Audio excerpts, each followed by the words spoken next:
안녕하세요. 김성길 목사와 함께하는 GTS 말씀 묵상 시간입니다. 오늘은 5번째 주간의 6째 날 묵상입니다. 오늘 묵상의 주제는 배우고 응용하기가 되었습니다. 우리가 살아가는 세상은 배우는 곳이고 또 배운 것을 활용하는 곳이기도 합니다. 말씀을 통해서도 배우고 배웠으면 뭔가 응용을 해봐야 되겠죠. 우리의 삶의 현장에서도 배우고 또 응용하고 활용을 하면 좋은 결과들을 얻게 되죠. 배우기만 하고 가만히 있으면 마치 사회 바닷물과 같이 배운 것들이 가지고 있는 것들이 다 무용지물이 되는 거죠. 그래서 응용하고 활용하는 능력을 키워야 합니다. 아이들도 공부를 책 속에서만 하면은 효과가 떨어집니다. 재미도 없고요. 그런데 공부한 것들을 응용한 곳을 찾아보거나 또 생활 속에서 공부한 걸 어떻게 응용할 것인지들을 활용을 하면 공부도 재밌고 효과적이 될 수가 있죠. 자, 오늘 뭔가를 배우고 또 배운 것은 응용해보는 그런 시간 되시기 바랍니다. GTS 묵상은 2가지의 목적으로 만들어졌습니다. 매일매일의 역동성 있는 신앙생활, 그리고 현장에서의 삶의 변화와 발전, 그리고 아이들은 재능개발과 학습 능력 키우기 위해서 만들어졌어요. 이것을 위해서 572의 프로그램이 들어있습니다. 5는 그림을 보고 분석하는 5가지의 내용이고요. 이것을 통해서 생각의 기능이 활성화됩니다. 아이들에게는 공부하는 두뇌가 만들어지고요. 그리고 이제 7가지 주제는 그날 생활을 할 수 있는 주제입니다. 이것을 중심으로 생활을 할 때 변화도 있고 발전도 있게 되죠. 그리고 2는 질문을 만들고 또 주님과 소통해서 영감을 얻는 시간입니다. 내 감정, 내 기분, 내 경험, 내 생각을 가지고 살기보다는 주님이 주시는 영감을 가지고 살아가는 것이 훨씬 더 좋은 삶을 살게 되는 것이죠. 자, 오늘 그림 분석부터 정리를 하겠습니다. 이 그림에는 양각 나팔을 불고 있는 한 유대인의 모습이 그려져 있습니다. 이 양의 뿔로 이루어진 나팔이죠. 그래서 성경 속에는 이 양의 뿔로 이루어진 나팔과 관계된 이야기가 많이 나오고요. 또 구약에도 그렇지만 신약에 예수님의 재림과 관계된 사건을 다룰 때는 항상 이 나팔 소리들이 등장을 합니다. 자, 저는 이 제목을요, 승리의 나팔 소리 이렇게 적었고요. 의미는 뿔 나팔은 하나님과의 약속의 신호다. 나팔을 불 때 하나님이 들으시고 역사를 하셨고, 자, 오늘의 나팔은 기도의 나팔이 되겠죠. 오늘 우리가 불어야 될 나팔은 바로 기도입니다. 이 나팔 소리는 하나님이 자기 백성들과 어떤 신호예요, 이게. 그래서 너희가 나팔을 불 때 내가 나아가서 너희 적군을 물리쳐 줄 것이다 라든지.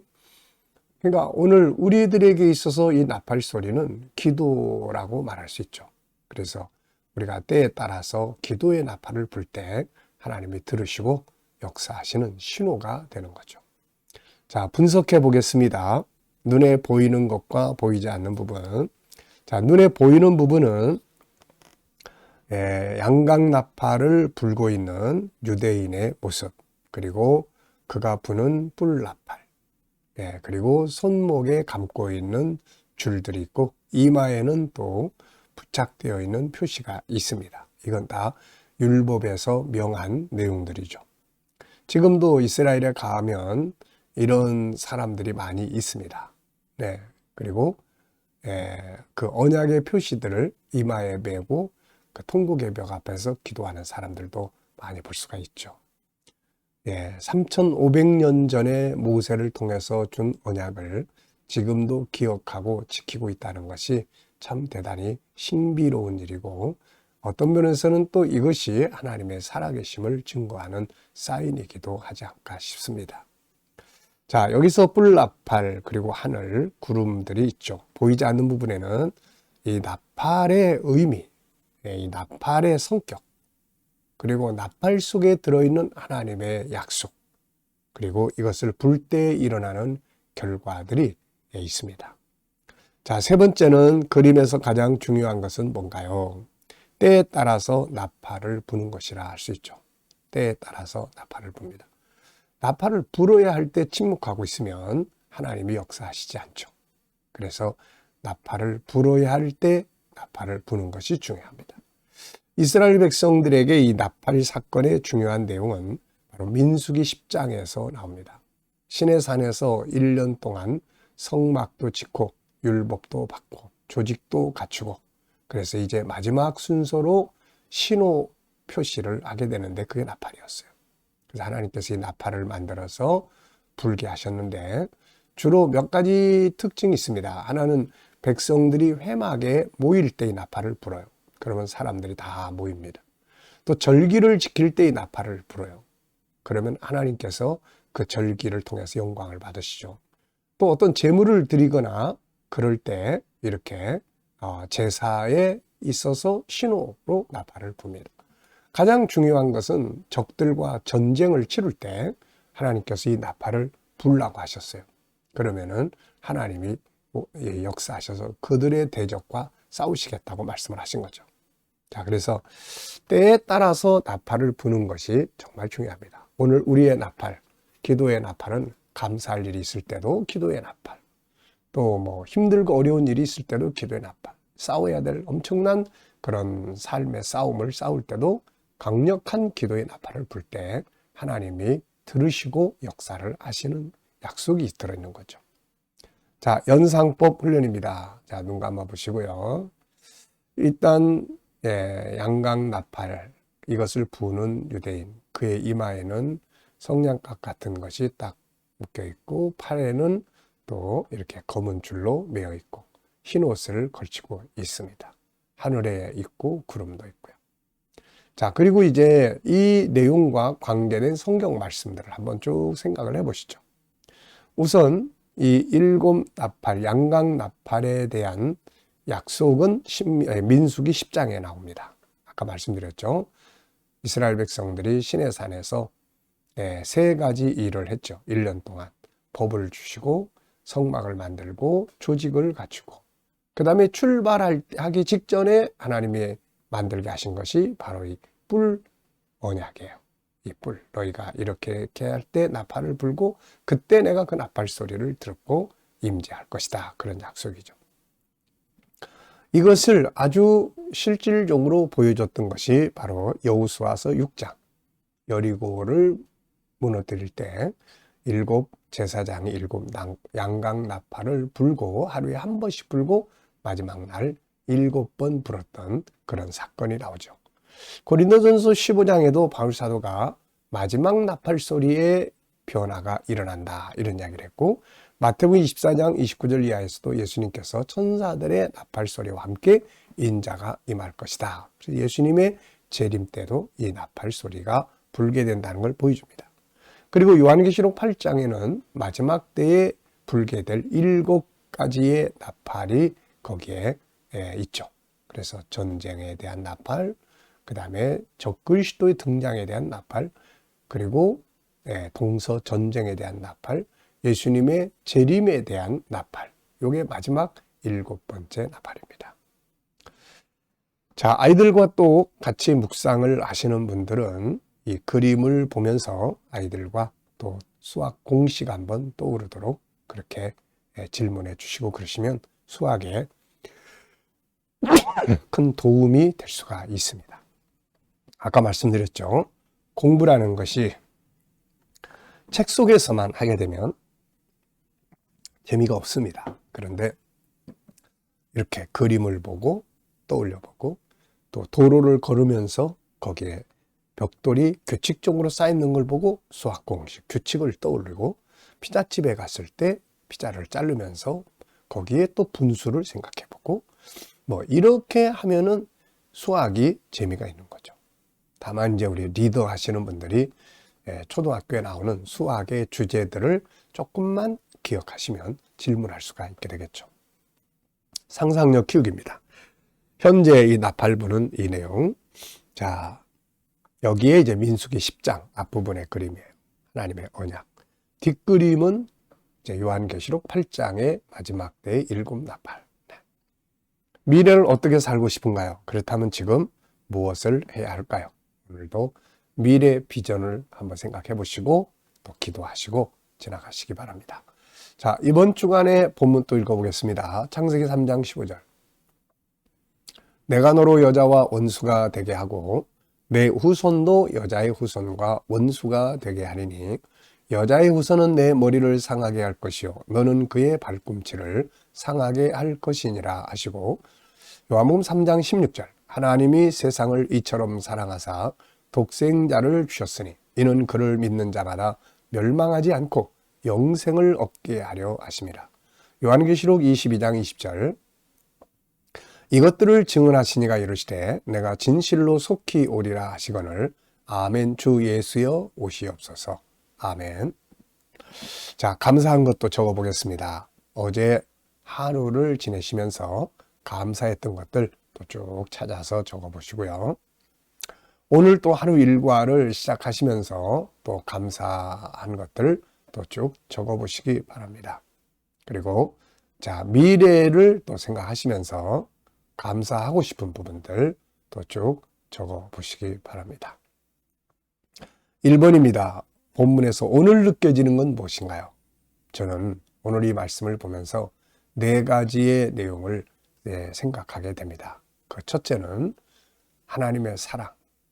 이 모든 말씀의 배경에는 하나님의 사랑이 작동하고 있습니다. 하나님의 사랑. 지난번에도 말씀드렸죠. 창세기 3장 15절. 메시아에 대한 최초의 예언은 하나님이 아담에게 주신 말씀이에요.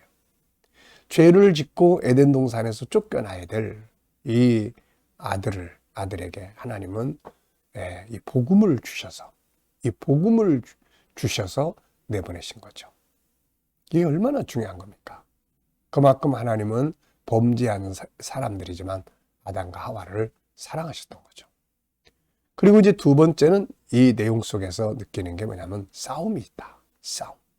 싸움이 있다. 마귀와의 싸움, 영적인 싸움, 인생의 싸움, 이 싸움이 있다. 그리고 세 번째는 승리할 수 있다. 뱀의 머리를 깨트리는 거니까. 이 믿음을 가진 자들은 승리할 수가 있는 거죠. 그리고 마지막은 영광이 있다. 이긴 자에게 주어지는 영광. 예수님의 재림은 영광을 우리에게 보여주는 대목이에요. 주님이 오시면 우리들의 싸움도 다 끝나고 승리의 영광을 얻게 되는 거죠.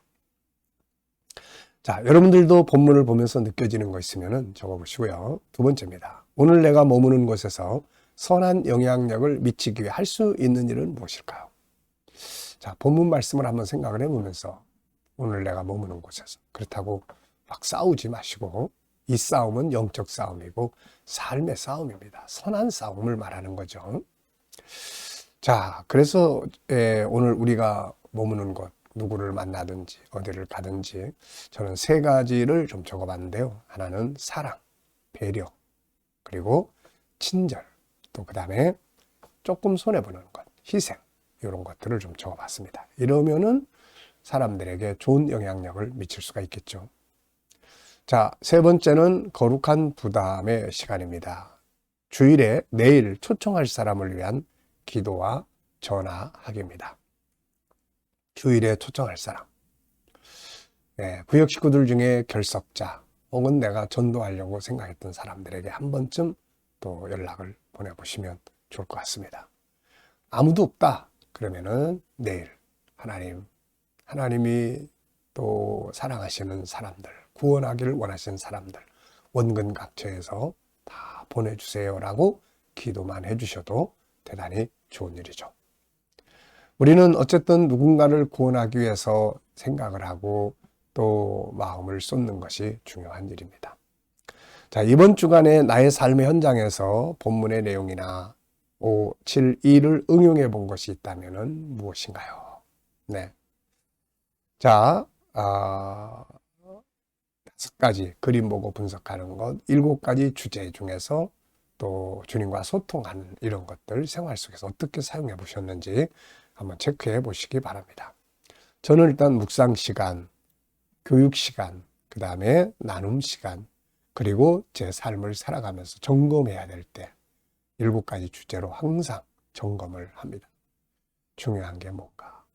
내가 놓치지 말아야 될 숨겨진 것은 무엇인가? 하나님의 일을 어떻게 생각하시나? 요 7가지를 가지고 한번 좀 쭉 생각을 해보면 삶이 잘 정리정돈이 돼요. 문제 해결에도 큰 도움이 됩니다. 꼭 활용해 보시기 바랍니다. 자, 질문 만드는 시간입니다. 전체 9절에서 질문 만들게요. 질문이 없으면은 발전이 없습니다. 그래서 항상 우리가 질문 만드는 훈련 많이 하라고 그랬죠. 왜, 무엇을, 어떻게, 만약 등을 사용을 하면 좋은 질문들이 만들어집니다. 자, 저는 주님 다시 오실 때 벌어지는 일들은 무엇인가? 이런 질문을 했고요. 여기에 몇 가지 적었습니다. 우선 심판이 이루어진다. 적그리스도와 그의 무리들을 심판하시고 그들을 잡아 지옥불에 던져놓으시고 이때 성도들은 하나님의 보좌 앞으로 다 들림을 받고 영광에 들어가게 되는 거죠. 또 어떤 사람은 부끄러움을 당할 사람도 있고 어떤 사람은 상급을 받는 사람도 있게 되죠. 이날에 우리가 어떤 모습으로 주 앞에 서고 싶은지 한 번쯤 생각을 해보시고 사는 것이 중요하죠. 두 번째는 영적 생활에 대한 개인 질문입니다. 영적 생활에서 더 발전해야 할 부분은 무엇인가? 저는 이런 질문을 했고요. 주님과 더 깊은 영성 갖는 거. 이건 평생 발전해야 될 영역이고요. GTS, G7 활성화시키는 것. 가정학교 이런 거. G7, GTS는 참 복음과 함께 하나님 우리에게 주신 참 좋은 선물입니다. 이것을 잘 배우고 익히고 이걸 응용해서 사용하면 정말 이 세상에 모든 곳에서 다 사용할 수 있어요. 그리고 놀라운 은혜를, 능력을, 변화를 만들어내는 방법들입니다. 자, 여러분들도 G7, GTS 꼭 열심히 숙달해 보시고 전문가가 돼 보시기 바랍니다. 자, 묵상하겠습니다. 눈 감으시고요. 오늘 본문 창세기 3장 15절, 요한복음 3장 16절, 요한계시록 22장 20절 한번 쭉 떠올려 보시고 7가지 주제, 전체 생각하기, 중요한 것 찾기, 숨겨진 비밀 찾기, 주님의 관점으로 세상 보기, 관계 성공하기, 배우고 응용하기, 함께 나누기 한번 쭉 떠올려 보시고요. 그리고 이번에는 내가 살아가는 삶의 현장, 내가 만날 사람, 내가 또 가야 할 곳, 해결해야 될 문제들, 또 이렇게 다양한 부분들의 현장을 쭉 떠올려 보시고 비전도 떠올려 보시고요. 그리고 이제 주님께 물으시면 됩니다. 주님이라면 어떻게 하시겠습니까? 주님 어떻게 할까요? 어떤 말씀을 사용하면 좋을까요? 제가 어떤 말을 하면 좋을까요? 이렇게 하나하나 묻고 기다려 보시면은 주님이 주시는 좋은 지혜, 말씀, 영감이 있습니다. 이거 가지고 살면 내 감정이나 내 경험이나 지식으로 사는 것보다 훨씬 좋은 삶을 살게 되는 거죠. 자, 오늘도 주신 영감으로 좋은 하루, 행복한 하루 되시기 바랍니다. 기도하고 마치겠습니다. 주님 감사합니다. 오늘도 주신 말씀, 영감 잘 기억하고 또 승리하게 하여 주시고요. 묵상과 함께하는 성도들의 가정, 직장, 사업장마다 형통하고 발전하게 하시고 주님 또 새로운 일터를 구하는 자들에게는 항상 좋은 일터들이 예비될 수 있게 하여 주옵소서. 주님 오늘도 치료받는 교우들의 병상에 함께 해주시고 치유의 능력이 더 강하게 역사해 주시옵소서. 어려운 문제를 안고 기도하는 성도들에게 감당할 힘을 주시고 합력하여 선을 이루도록 인도해 주옵소서. 주님 오늘도 이 나라의 지도자들에게 지혜 주셔서 나라를 바르게 이끌어가게 하여 주시고 주님 오늘도 또 이 나라가 거룩한 나라, 선교하는 나라 되게 해주시고 오늘도 세계 곳곳에서 복음을 위해 수고하시는 선교사님들과 저들의 사회 가운데 함께하여 주옵소서. 주님 오늘도 또 우리 KDM 훈련을 통해서 천국 복음이 더욱 많은 곳에 전달되게 하여 주시고 또 GTS 묵상도 더 많은 사람들에게 보급되고 다음 세대를 양육하기 위해 귀하게 사용되는 프로그램이 되게 하여 주옵소서. 감사하며 예수님의 이름으로 기도하옵나이다. 아멘.